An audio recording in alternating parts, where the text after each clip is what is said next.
What's going on? Welcome into my take. If you haven't subscribed already, go ahead and do that. Today, I want to talk about two NFL quarterbacks that I think everyone should be monitoring. One of them, I know we absolutely will be monitoring. The other one, though, I'm not super convinced.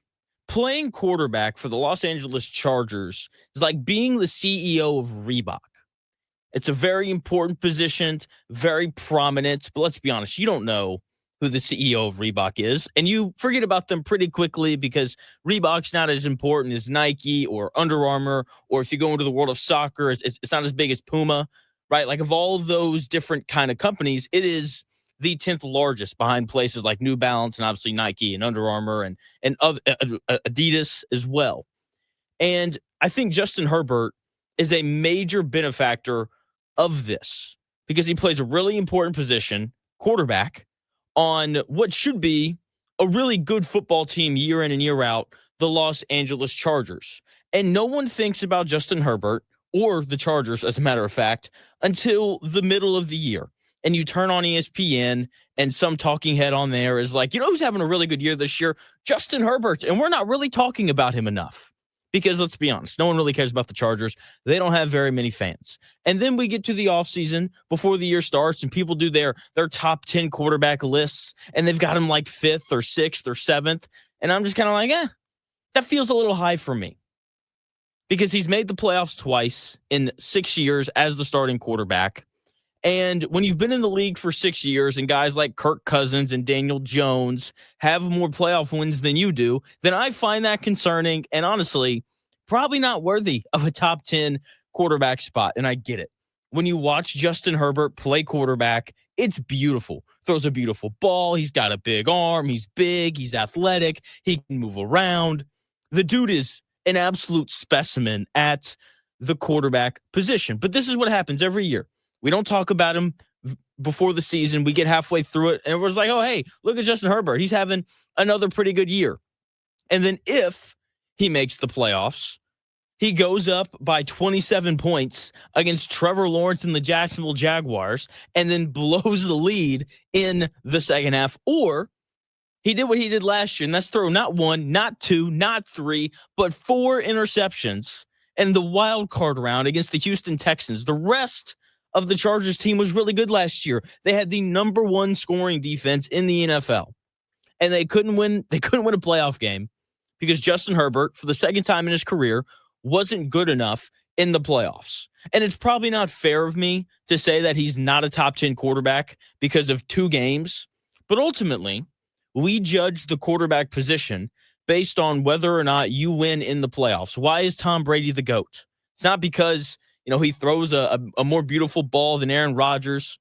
It's like that's not why. It's because he won 7 Super Bowls. Ultimately, we rank quarterbacks by their postseason success, right? That is probably 80% of the pie, and then the other 20% is made up of like how good do you throw the football, how accurate are you, do you have a big arm, can you run around? But ultimately, it's about playoff success. And there was no excuse for Justin Herbert last year to not win at least a playoff game. Really good head coach in Jim Harbaugh, the number 1 scoring defense in the NFL, to arguably the best offensive tackle duo in the NFL. If you don't think it's the best, I probably don't. But it's at least top 3. It's them, Detroit, or Philly. Like a lot of the really important things that quarterbacks need, Justin Herbert had last year. A good run game as well. Sure, the receivers weren't great, but Ladd McConkey was like top 10 in receiving yards, and he was like one of 11 receivers to have 100 catches on the season. It's time, Justin Herbert. I'm watching you all year, and you've got to win a playoff game. Like, I'm not asking you to win the Super Bowl, but like go win a playoff game, please, because that Chargers roster looks pretty good. Once again, more than good enough for them to make the playoffs and win a playoff game. Especially in an AFC that once you get past the Chiefs, Bills, and Ravens, feels pretty mediocre. We'll see about the Broncos and some of these other teams that people are excited about, but this is the year, Herbert. Let's win a playoff game. Just one. I'm not asking for a ton here. Just one. The other quarterback that I think is very much going to be watched, and this one's way more prominent than Justin Herbert, it's Caleb Williams.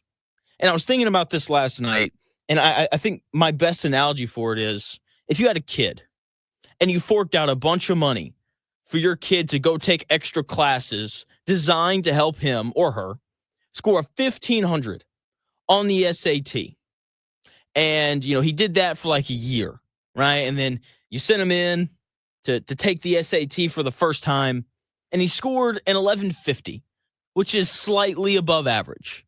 How would you respond? You do exactly what the Bears did. You would rationalize it and say, hey, look, this is his first time taking the SAT. Last year was Caleb Williams' rookie year, right? Let's bring him back, new coach, better offensive line. But if, your kid who you spent even more time and more resources on to score 1,500 on the SAT after they only made an 1150, if they came back and they got their score and they scored an 1150 for the second time, then you'd probably be concerned. Like, you know what? My kid he's not going to Harvard. Like, as much as I would love for him to, it's not going to happen. Now, if your kid comes back and they score like a 1,300 or a 1,350 on the SAT, then you'd be like, all right, man, like we're going to take it one more time. There's noticeable improvement there, right? Maybe you just need a little bit more practice now that you've taken the test twice. Like, you really know what to expect. And maybe that third time you can make a 1,500. That is what I want to see from Caleb Williams. He wasn't as bad as everyone made him out to be last year. Okay, he took way too many sacks. That was the biggest issue, and some of those are on him for not getting rid of the ball in time. But look, throwing for 3,500 yards, completing 63% of your passes, and throwing 20 touchdowns to only 6 picks behind that offensive line it's not a bad year. Is it a great year? Absolutely not, especially when you compare it to what Bo Nix and Jaden Daniels did. But he was still okay. He was still average. And this year, with the revamped offensive line, new left guard, new center, new right guard, all three can really play. With the addition of Colston Loveland and Luther Bird and a couple other weapons for him to throw the football to, in addition to DJ Moore and Cole Kmet and Roma Dunze, who was a top 10 pick last year, or top 15 pick. I forget where he was taken. Now, like, there is no excuse. And you've got Ben Johnson, who is proclaimed as one of the better offensive minds in the NFL and one of the best play callers in the NFL. There is no reason for us not to see real improvement from Caleb Williams this season on offense. Now, are the Bears going to win a ton of games? I don't know how I feel about the defense. But the offense should score points. They should be able to run the ball, right? They've got plenty of weapons for Caleb Williams. We are going to find out this year whether or not Caleb Williams can be what everyone kind of thought he was going to be before he got drafted. Can he be one of the 8 best quarterbacks in the NFL? I think we're going to find out this year, and I think we're going to find out rather quickly.